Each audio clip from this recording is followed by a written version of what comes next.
بسم الله الرحمن الرحیم. السلام علیکم ورحمت الله وبرکاتہ. عزتمند مسلمانانو ورونو او خويندو، امید لرم چې تاسو بروغ جوړ بئ او خوشحال بئ. زما د الله رب العزت نه دا دعا ده، دا سوال دی چې تاسو چرته هم یې الله تعالی مو همیشه د پاره روغ جوړ خوشاله او بس ساته. امین. عزتمندو، نن د یوې نوې او خاص وظیفې سره زستا سو مخ کې حاضر یم. نن درته د ګل دروازې یعنی د پیر درز یو خاص وظیفه بیانوم.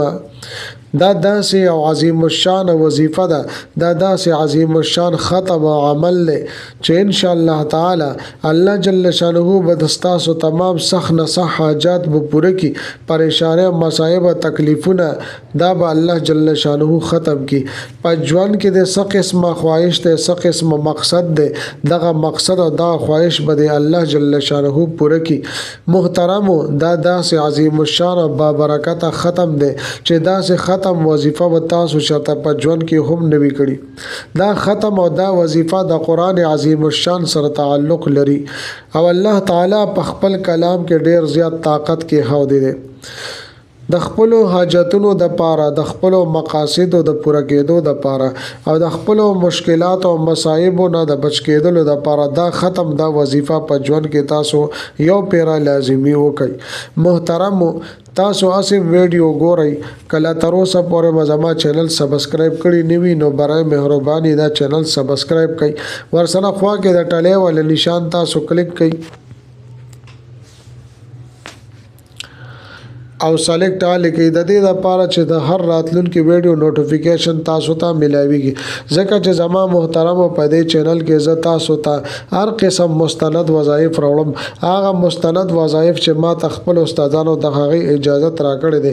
محترم او کچری تاسو ته تعویذونه پکاروي، تاسو ته نقوش پکاروي، نو ما سره زما په واتس اپ نمبر باندې تاسو رابطه کولای شئ. عزتمندو، کچره تاسو دا وظیفه کول غواړئ نو ویډیو اخره پورې وګورئ.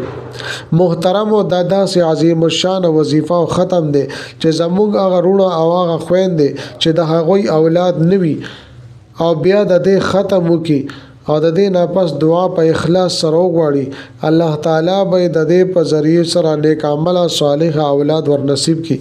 یا دا چا اولاد شته دی خو نارینه اولاد نشته، الله رب العزت ورته نارینه اولاد ورکی. د دې نه علاوه تاسو سخت نه سخت حاجتونه وي، ناممکنه حاجتونه وي، دا هغه د پر تاسو دا ختمه دا وظیفه وکي. ان شاء الله تعالی الله جل شانه به دغه حاجتونه پوره کی. یا تاسو سره څوک ظلم او زیاتې کوي، د ظالمانو نه د دشمنانو نه تاسو تنګي، نو دا غي نه د نجات لپاره، دا غي د ظلم نه د نجات لپاره تاسو دا عمل کولی شئ. د دې په برکت سره به الله جل شانه تاسو دغه دشمنان نستو نابود کی. زما عزتمندو، اوس راځم وظیفې طرف لتا سو دا وظیفه دا عمل بتا سو څنګه کوي. محترم، دا وظیفه دا عمل بتا سو د پیر پرز باندې شروع کوي، یعنی د پیر درز نه بتا سو د دې شروع کوي. کچری تاسو قران مجید کو لو کړی وي او کتلی موی نو قرآن مجید کی اوه منزل دی. لومبنی منزل د سورة الفاتحه نا سورة النساء پوری دی. دویم منزل د سورة مائده نا سورة توبه پوری دی. دریم منزل د سورة یونس نا تر سورة نحل پوری دی. بل منزل د سورة بنی اسرائیل نا سورة فرقان پوری دی.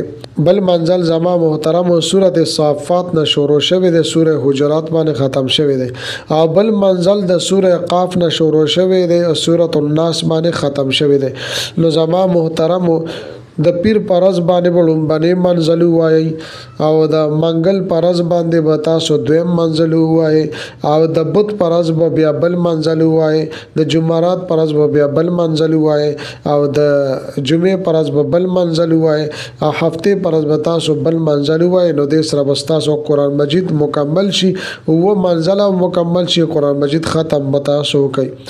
کله چې مزما محترم د اتوار پرز باندې د قران مجید ختم وکړو نو د پیر پرز باندې به صدقه ورکړي د خپل وس مطابق چې صدقه ستاسو نه کیږي او دا غي نه پس به د ختم نه پس به د الله رب العزت په دربار کې دعا د پر الله سپورته کې د خپل مصائب او تکالیف او مشکلاتو د پاره زما عزتمند ډېر بهترین او مجرب عمل له د قران عظیم الشان بهترین عمل له الله جل شانه په قران کریم کې ډېر برکات کې خودي ضرور تاسو دا عمل وکړئ زما عزتمند امید لرم چې دا ویډیو دا وظیفه وستاسو ډېر زیاته خوښ شي که ویډیو مو خوښ شي ویډیو لایک کړئ چینل سبسکرایب کړئ ملاوي کوم تاسو سره بل ویډیو کې بل وظیفه سره تر وخت پورې ماته اجازه راکړئ د لوی الله پامان